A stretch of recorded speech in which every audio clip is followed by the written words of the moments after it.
각이 살아있는 정치평론 시사정각 시작합니다. 오늘도 각이 서는 두 분과 토론해 보도록 하겠습니다. 전용기 더불어민주당 의원, 이용호 전 국민의힘 의원 나오셨습니다. 어서 오십시오. 안녕하세요. 네. 안녕하세요. 자, 이재명 정부의 첫 국정감사가 어제 마무리됐습니다. 여러 장면들이 떠오르는데 결국 마무리는 여야 의원의 배치기로 끝이 났습니다. 관련 영상 함께 보시고 이야기 나눠보겠습니다.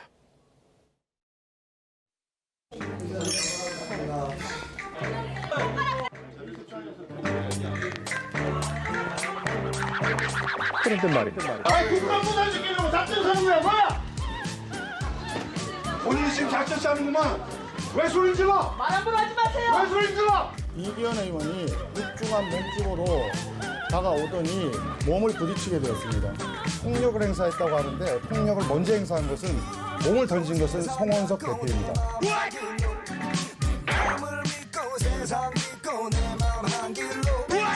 김현지 실장이 권력자니까 내가 거기에 꼼짝 못한다 이렇게 야지를 넣은 건데 본인 되게 세네. 아까 제 발언에 끼어들고 다 그렇게 한다고 하신 겁니다. 제가 틀린 말 했습니까? 평가하지 않습니다. 내 얘기 들으라고. 듣기 싫으면 나가시고. 나 정말 말씀하라고요? 제가 뭐 하는 겁니까? 비중교사분들을 인사로 챙겨줄 수 있는 사람이 대한민국에 김현지밖에 더 있습니까? 안 그렇습니까? 저는 뭐 사실 다르게 생각하는데 의원님 답을 정해놓고 물어보셔서 답을 정해놓는 게 아니라 재판 과정에서 다 제 그렇게 의견을 안 생각해요. 들으시잖아요. 제 답변을 들으시진 않으시잖아요. 제 질문에 대한 답변이 아니잖아요. 제가 답변 드린다고 하지 않았습니까? 답변까지 압박하십니까? 왜 답박을 압박하십니까? 비서실장님.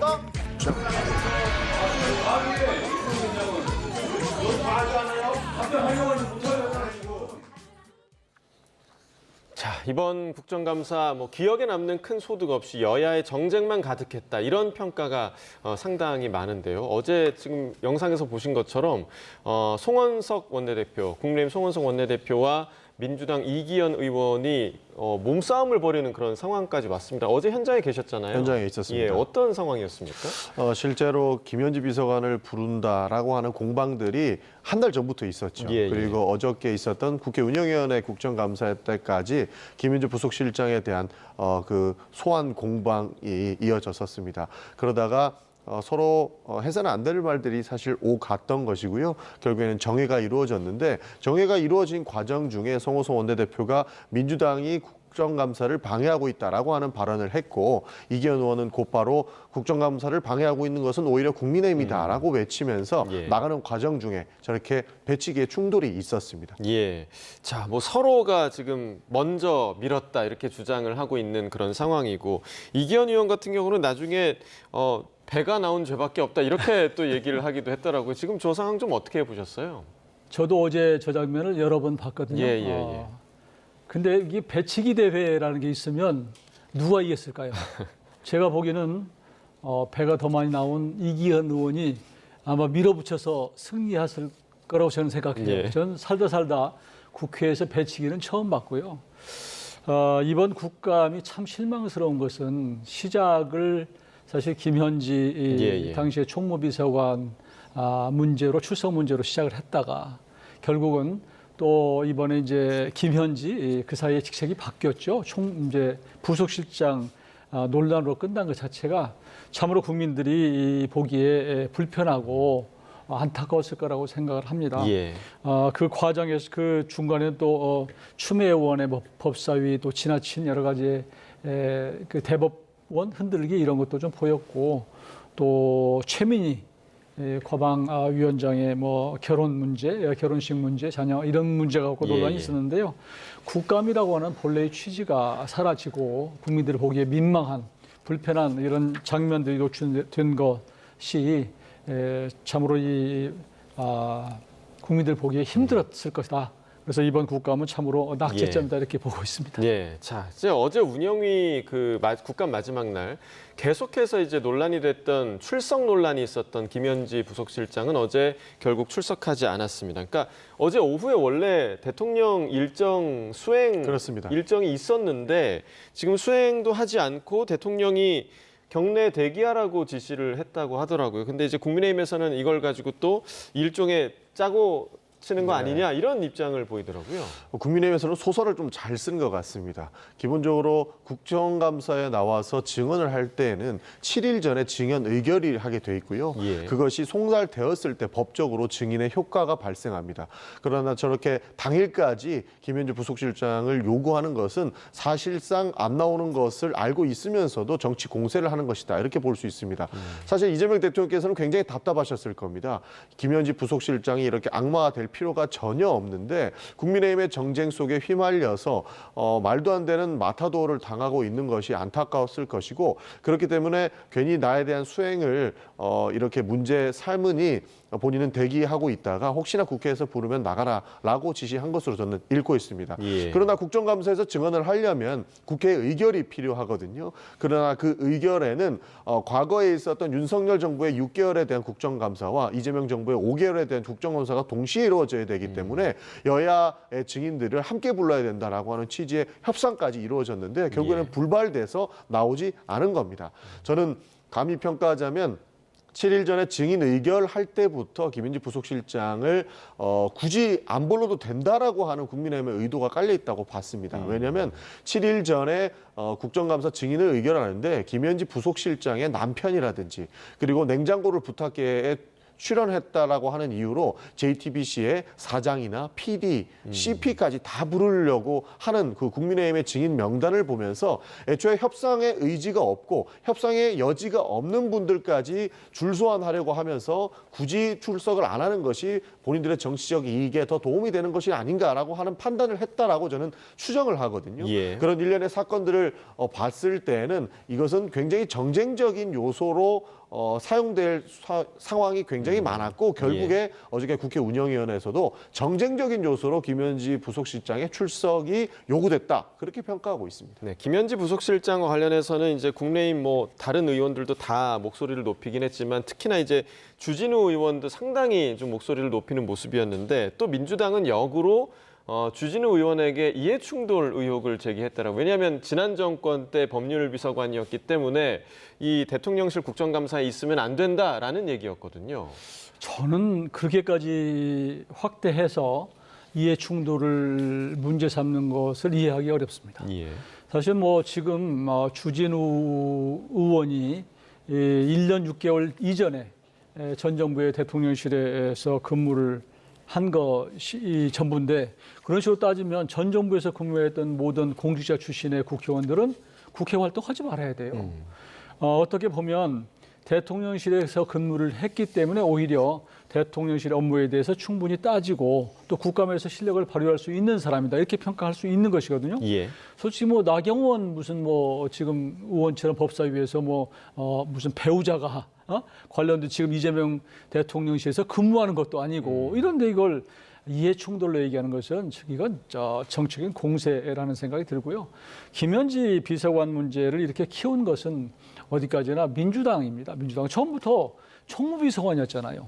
총무비서관 자리라고 하는 것은 대통령 비서실에서 매우 낮은 자리예요. 사실 직급상으로 보면.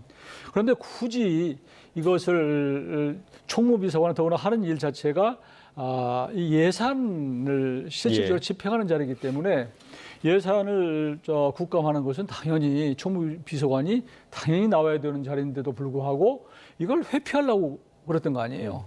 그리고 말로는 나오게 한다면서 실제로는 이제 나오지 않아도 되는 부속실장으로 인사 관련까지 돼서 국민적 의혹을 키운 게 사실이에요. 사실은 그런 부분이 있고 또 김현지 실장에 대해서는 여러 가지 의혹이 있지 않습니까? 예를 들면 뭐 아까 남편 얘기를 하셨지만 백승우라고 하는 남편에 대해서는 경기 동부연합의 아주 핵심 실세였다라고 해서 그런 의혹도 있는 것이고 또 김현지 실장 자체가 사실 통진당과 아주 어떤 어떤 그 교량 역할을 한 거 아니냐.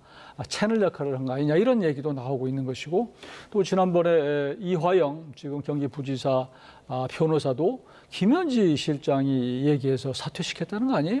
강선우 여가부 장관 누가 통화했습니까? 김현지 실장 아니에요? 이렇게 이래서 국민들이 볼 때 여러 가지 의혹에 휩싸여 있고 심지어 본인의 학경력도 지금 제대로 안 나와 있는 상태니까 이런 분이 이 권력의 핵심 정말로 그 핵심 역할을 하는 그 대통령실에 있는 게 맞냐? 라고는 국민적 의혹이 있어서 불러서 좀 물어보고 싶었던 건데 왜 이걸 나와서 그냥 답변하면 되는 건데 왜 회피하냔 말이에요. 제가 그러니까 의혹이 커진 거라고 저는 지적합니다. 반박을 안 드릴 수가 없는 예. 것이요. 그러니까 김현지 부속실장에 대한 의혹이 많기 때문에 불러야 된다 말씀을 주시는 것은 충분히 이해합니다. 네. 그러나 김현지 부속실장이 그래서 어떠한 잘못을 했느냐에 대한 얘기는 전혀 하고 있지 못하거든요. 그리고 경기 동부연합과 뭐 관계가 있다. 그리고 뭐 통진당과의 관계가 있다. 이런 얘기를 하시는데 윤석열 정부 3년 동안 이재명 측근이라고 하면 전부 감옥 보내려고 난리였습니다. 그런데 김현지 비서관이 지금까지 성할 수 있었던 이유는 그에 대한 근거가 전혀 없기 때문 아니겠습니까? 저는 그런 것들을 보면서 전혀 문제가 없는 인사이고 이것은 정쟁적인 요소고 과거에 이미 다 털린 문제까지 가지고 와서 문제 제기를 하고 있다라고 저희가 받아치는 것이고요. 하나만 추가로 말씀드리면 주진우 의원에 대한 이해 충돌은 충분히 저는 근거가 있다라는 말씀을 드리는 겁니다. 지금 국민의힘에서 요구했던 증인 중에 한 명이 김현지 부속실장이지 않습니까? 그러나 민주당에서 요구했던 증인 중에 한 명이 주진우 의원이었습니다. 그러니까 일주일 전에는 분명히 증인 요구 명단에 있었는데 갑작스럽게 5일 날 국회 감사위원으로 보임이 돼요. 그러니까 증인으로 의결이 되지 않자 갑자기 감사위원으로 보임시켜서 김현지 비속실장을 공격하는 모양새가 되니까 증인 의결이 됐다면 증인으로 왔어야 되는데 왜 이렇게 감사위원으로 보임이 돼서 근거 없는 마타도어만 하고 있느냐. 이것은 이해충돌 아니냐라고 저희가 의견을 내는 것이거든요. 그런 측면들이 다 복합돼서 의견이 나온 것인데 지금 겉으로 보기에는 마치 저희가 굉장히 과도하게 주진우 의원에 대한 문제 제기를 하는 것 같지만 일련의 사건들을 보면 민주당에서 요구했던 증인 명단의 1인이었기 때문에 이해충돌 논란에 빠질 수 있고 그 문제 제기를 할 수 있었다라는 말씀까지 드리겠습니다. 예, 자, 국감 지금 말씀하신 대로 예, 김현지 짧게요. 실장이 문제가 없는 분이면 나와서 얘기하면 되잖아요. 아무리 드러나는 게 없으면 떳떳하게.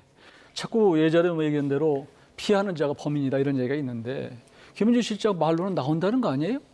근데 실제로 안 나오잖아요. 여야가 합의하면 나온다는 건데 여야 합의를 누가 안 합니까? 결국은 민주당에서 하고 싶으면 하는 거예요. 뿐만 아니라 뭐 이거 법사위에서는 마음대로 하지 않았어요. 마음대로 불러서 할 수 있는 거예요. 그런데 말로는 입으로는 국민들 앞에 우리 여야 합의되면 나온다 그러면서 실질적으로 안 나오는 거 이거 사실 국민을 우롱하는 것이다. 저는 현 정부가 이재명 대통령이 김현지 실장을 저렇게 자꾸 당에서 감싸게 하고 대통령실도 감싸고 가는 모습을 보이는 것은 저는 두고두고 부담이 될 수밖에 없다. 예전 전 정부도 그랬고요. 자꾸 의혹이 있는 사람은 결국은 터지더라고요.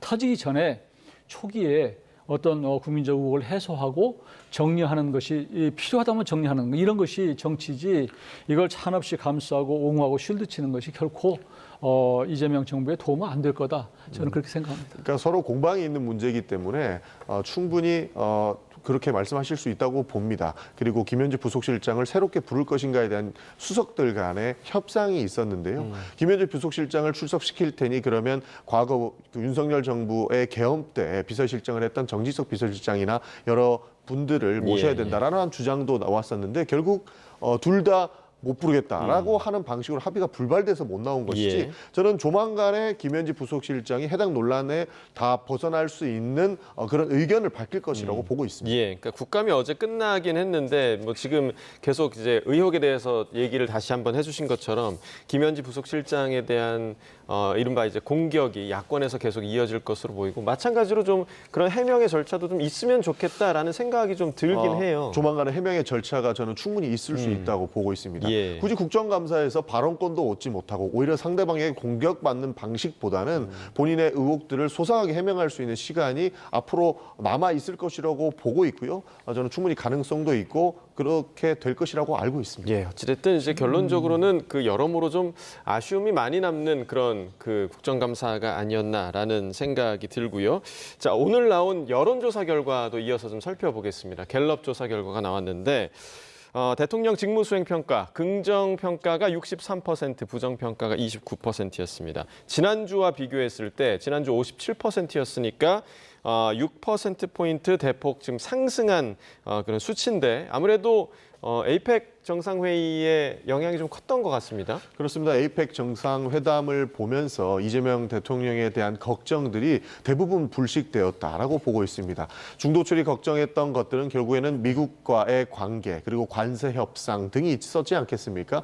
그러나 관세 협상도 무리하지 않는 선에서 우리가 할 수 있는 최대한의 성과를 얻었다고 볼 수 있는 것이고 그리고 원자력 잠수함 같은 그러니까 핵 잠수함이라고 하죠. 예. 핵추진 잠수함 같이 굉장히 국방 안보를 위한 이런 성과들도 국민들께서 한눈에 보실 수 있었기 때문에 중도층이나 그리고 많은 국민들께서 지지하는 마음을 보내주셨다. 그렇게 평가하고 있습니다. 자, 대통령에 대한 지지율이 63%였는데 지금 이제 보시면 정당 지지율도 함께 좀 보시겠습니다. 정당 지지율은요. 더불어민주당이 40%, 그러니까 국민의힘은 26%였습니다. 더불어민주당은 오히려 지금 1%포인트가 빠졌고 국민의힘은 지난주와 동일한 수치인데 문제는 보면 더불어민주당이 40이고 대통령 지지율은 63%입니다. 상당히 지금 격차가 있거든요. 이 부분은 좀 어떻게 분석하십니까? 그러니까 원래는 정당은 집권 여당은 정부의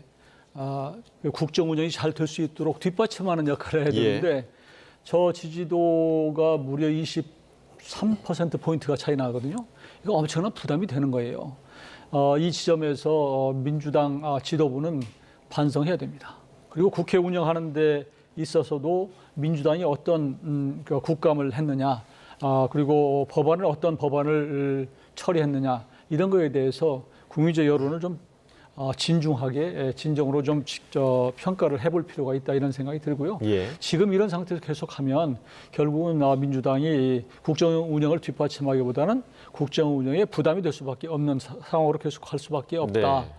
그리고 내년 6월에 이제 지방선거가 있을 텐데 그 지방선거에서 평가가 날 거 아니에요. 그런 평가에서도 좋은 점수는 받기는 어려울 것이다. 그렇게 보고 이번 이재명 대통령의 지금 에이펙 정상회의에 이후에 높아진 그 여론 평가를 합니다. 예. 언제나 이게 어느 정도의 성과를 보여주면 사실은 외교든 뭐 정치든 이벤트 이후에 컨벤션 효과가 나타나는데 그 컨벤션 효과는 예전에 뭐 박근혜 전 대통령이 중국 방문하고 나서도 54%에서 63% 오른 그 전력이 있고 문재인 전 대통령도 남북 정상회담 때 무려 73%에서 83% 오른 이런 게 있습니다. 이번에 에이펙은 국민들로부터 그런 데 평가를 받는 그런 외교적 이벤트였다고 평가를 합니다. 다만 지금 드러난 것은 첫인상 효과라고 생각해요. 그러니까 한미 간에 아주 치열하게 신경전을 벌이고 팽팽하게 줄다리기를 하다가 안 될 것처럼 생각했는데 된 것에 대한 국민적 마음이 좀 평가를 한 것이고요.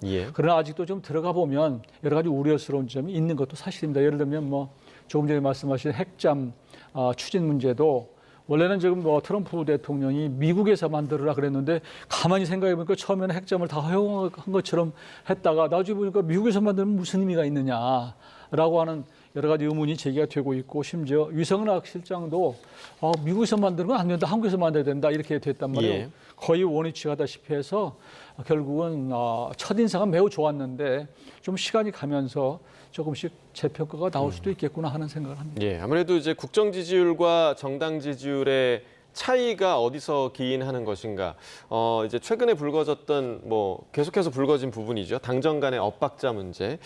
지금 에이펙이 끝나자마자 민주당에서는 그 대통령의 재판중지법을 추진하겠다고 밝혀서 이제 대통령실 제동에 나선 일도 있었는데 어제 유인태 전 국회 사무총장이 이런 말을 하기도 했습니다. 그 내용 들어보시고 이야기 이어나가겠습니다. 어느 정도 정청래 대표한테 이거는 그렇게 하지 말라는 뜻을 아마 전했던 모양 같아요. 용산에서는 정무수석이 사전에 어느 정도 원래 저거 한번 하려고 했던 거 아니에요. 근데 이제 정 대표 생각엔 그래도 이거 이게 더 대통령을 위하는 길이야 뭐 이렇게 생각을 하고 쭉 고집스럽게 밀어붙였던 모양 같더라고요. 또 강성 지지층에서 이게 호응이 꽤 좋으니까 이걸 하는 거에 대해서 그러지 않았나 싶어요.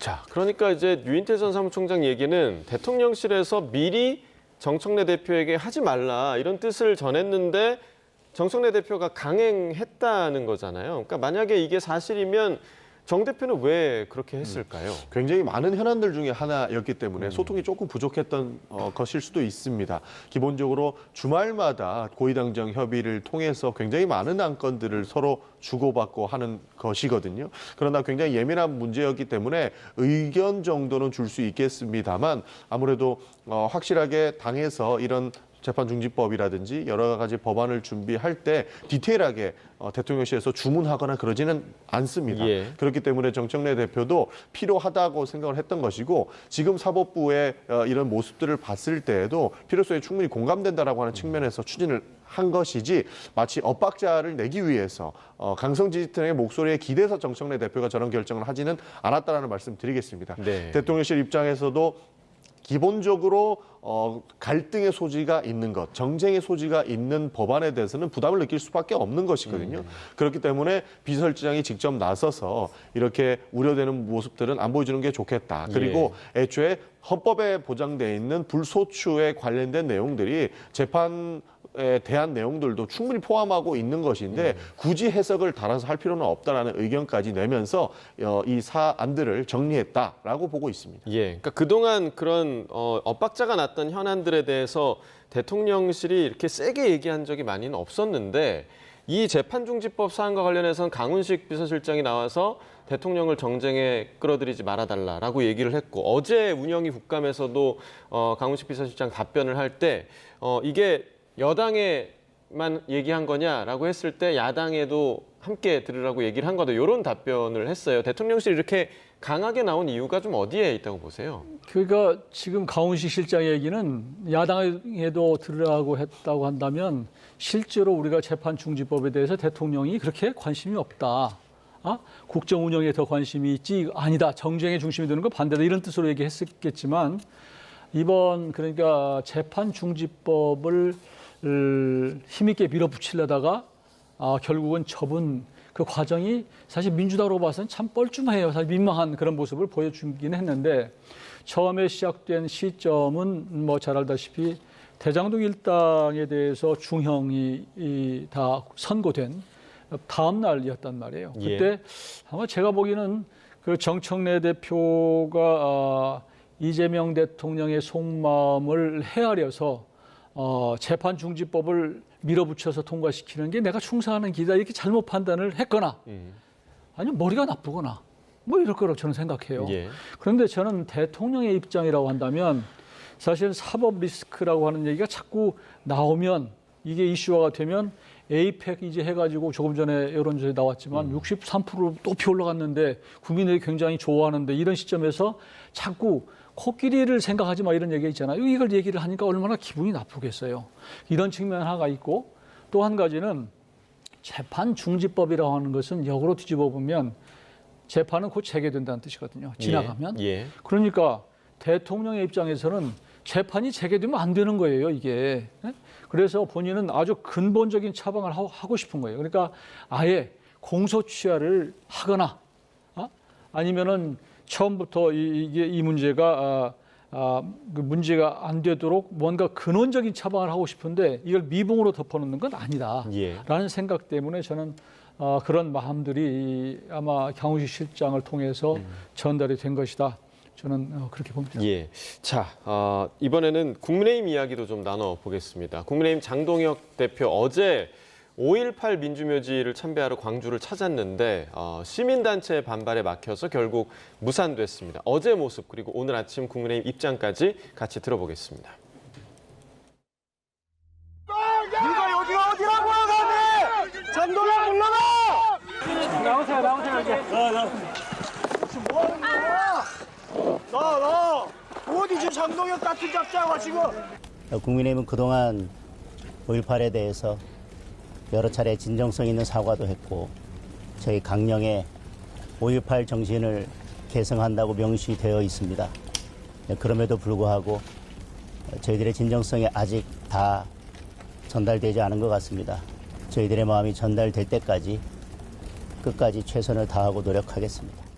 저희가 누가 됐든 어느 도시에 사는 사람들이 됐든 대한민국 야당 지도자가 가서 그 희생된 그분들에 참배하려고 하는 마음을 막을 자격은 저는 없다라고 생각을 합니다. 과연 저게 보편적인 광주 시민들의 생각일까라는 점에 대해서는 뭐 제가 표현이 조심스럽긴 합니다만 하일 참배조차 막는 것은 이제는 좀 우리가 그런 정도에서는 좀 벗어나야 되지 않을까라는 생각을 하고.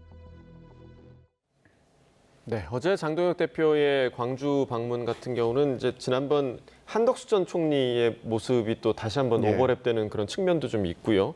어느 정도 저런 반응을 예상하고 가지 않았을까요? 충분히 예상했을 거라고 봅니다. 그리고 5.18 관련 단체들 그리고 광주 시민분들께서는 정치인의 거짓 언행에 대해서 굉장히 심도 깊게 보고 유심히 보고 있습니다. 그러나 장동혁 대표 같은 경우에는 수차례 사과했는데 나를 왜 막느냐라고 하는 식이지만 결국에 윤석열 전 대통령이 계엄을 선포했음에도 불구하고 윤석열 전 대통령을 면회하는 등의 행동을 보여왔기 때문에 광주에서는 당연히 그 계엄을 트라우마를 아직까지 겪고 있기 때문에 장동혁 대표를 용서할 수가 없었을 겁니다. 그렇기 때문에 저런 막는 행위까지 나온 것이라고 저는 보고 있고 충분히 그럴 만했고 알 수 있었을 것이다라고 평가하고 있습니다. 네, 장 대표가 한 달에 한 번씩 광주에 가겠다, 호남에 가겠다라고 얘기를 했는데 지금 그런 전제 조건들, 사과나 뭐 아니면 계엄에 대한 그런 입장 발표가 없으면 계속해서 이런 모습 나올 것 같은데요. 근데 장동혁 대표만이 아니라 그동안 이제 보수정당, 지금은 국민의힘입니다만 보수정당의 대표가 5.18 묘역을 그냥 환영받으면서 아니면 허용 뭐 이렇게 다 하듯이 이렇게 가서 참배한 경우가 없었어요. 그러니까 저런 장면이 번번이 반복되고 있는데 저도 이제 호남을 지역구로 두고 2번 국회의원을 한 사람입니다만 보수 정당이 선거를 앞두고 또 선거 때가 되면 5.18 묘역을 참배하는 이것 사실 또 거기 또 가면 또 막고 이런 모습이 반복되는 게 과연 바람직하냐 저는 굉장히 마음이 아픕니다, 솔직히. 더 중요한 것은 보수 정당에서 과연 호남을 위해서 정책적으로 또 예산이나 인사에 있어서 얼마나 배려했느냐 사실은 되돌아볼 필요가 있다는 생각을 저는 하고 싶어요. 그 자리에서. 지난 윤석열 정부도 호남에서 상당한 지지를 보내줘서 집권을 했거든요. 그 이후에 기대가 많이 컸음에도 불구하고 지난 정부에서 호남의 인사에 배려했다는 얘기를 거의 들어본 적이 없습니다, 솔직히. 그러니까 사실 뭐 국민의힘은 영남 정권에 가깝고 그러다 보니까 그 중심의 여론이 형성되어 있는 것이고 그걸 뭐 부인할 수는 없는 것이고요. 지금이라도 그런 실질적으로 호남의 어떤 정책적인 배려 이런 것들이 좀 필요하다는 생각이 들고 그냥 정책 이벤트 차원에서 자꾸 5.18 묘역을 참배하는 것, 또 이게 막는 것, 이게 과연 이런 게 반복되지 않도록 하는 게 좋겠고요. 그렇다고 또 제가 호남 사람들도 볼 때 저런 모습 보면 아니 또 막는 건 또 뭐야? 이런 여론도 또 있거든요. 그래서 그런 그 어떤 참배를 가지고 정치화해서 논란이 되는 것 자체는 저는 조금 차제에 좀 여러 가지 깊이 생각해 볼 필요가 있다고 생각합니다. 짧게 한 말씀만 드리면 단순히 인사배려 이런 문제가 아닌 겁니다. 호남인들도 진심으로 사과하면 받아줄 준비가 돼 있습니다.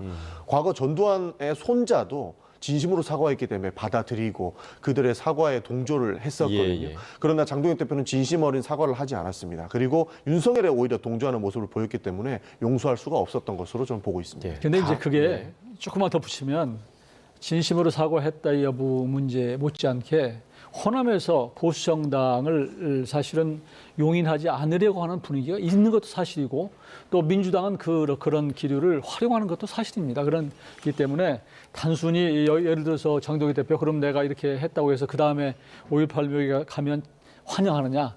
제가 보기에는 그렇게 생각 않고요. 또 5.18 그 이름을 붙인 시민단체들도 조금 포용성을 갖고 앞으로 좀 어차피 통합의 정치를 위해서 대한민국의 5.18 정신이라는 게 그런 것이기 때문에 그런 차원에서 널리 하는 것이 결국은 호남을 위해서도 좋다. 저는 그렇게 조언하고 싶습니다. 네, 장동혁 대표의 다음 호남행은 또 어떤 모습일지 좀 지켜봐야겠고요. 그런가 하면 최근 개혁신당의 이준석 대표가 여러 이슈에서 국민의힘과 좀 같은 목소리를 내서 이 지방선거에서 힘을 합치는 거 아니냐 이런 분석도 나왔었는데 이 부분과 관련해서 오늘 아침 이런 입장을 밝히기도 했습니다. 들어보겠습니다.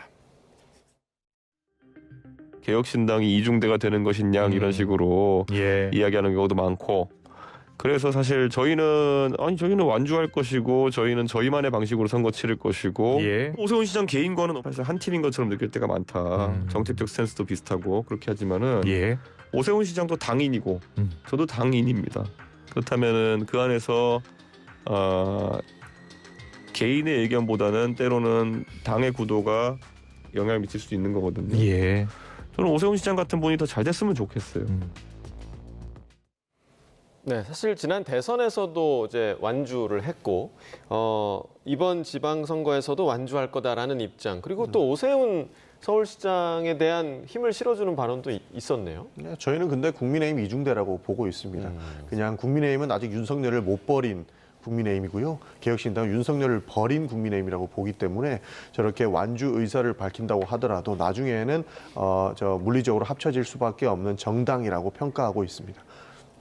예, 자 이준석 대표 이외에도 개혁신당 이외에도 지금 뭐 유승민 전 의원이라던가 아니면 한동훈 전 대표와 관련해서 향후에 지방선거에서 좀 어떤 역할을 할 것인가 이 역할론에 대한 얘기도 솔솔 좀 나오고 있는 것 같아요. 역할을 하겠죠. 유승민 전 대표 같은 경우는 경기도 지사 출마하면 참 좋겠다 그런 여론도 좀 있는 것 같고요.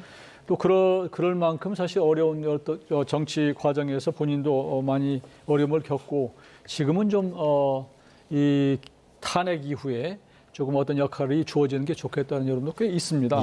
저는 이준석 지금 대표가 지금은 저렇게 얘기를 하지만 사실은 이 선거 때 합쳐지는 것은 민주당이에요. 제가 보니까 지난 총선 때도 보니까 다 분열되어 있다가도 결국 원탁 해가지고 시민단체라는 이름 하에 무슨 진보 통합진보 통진당이요? 예전에 해체됐던 그 후에인 진보당까지 다 아울러가지고 비례대표 나눠가지면서 합치는 정당이 사실 민주당이고 반대로 선거를 앞두고 분열하는 정당이 보수더라고요.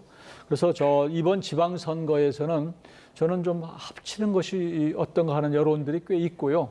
지난 대선에서도 사실 김문수 후보하고 이준석 후보를 여론을 합치면 거의 비슷해질 정도로 이렇기 때문에 저는 지방선거에서는 그런 국민적 압력, 보수 쪽의 압력이 상당히 커질 수 있다. 저는 그거 보기 때문에 지금이야 여러 가지 얘기를 하겠지만 그럴 가능성은 있어 보인다 이렇게 말씀드립니다. 자, 이준석 대표가 이러한 국민의힘의 러브콜에 응할 수 있을지 지켜봐야겠습니다. 여기까지 듣겠습니다. 전용기 더불어민주당 의원, 이용호 전 국민의힘 의원과 이야기 나눠봤습니다. 두 분 말씀 고맙습니다.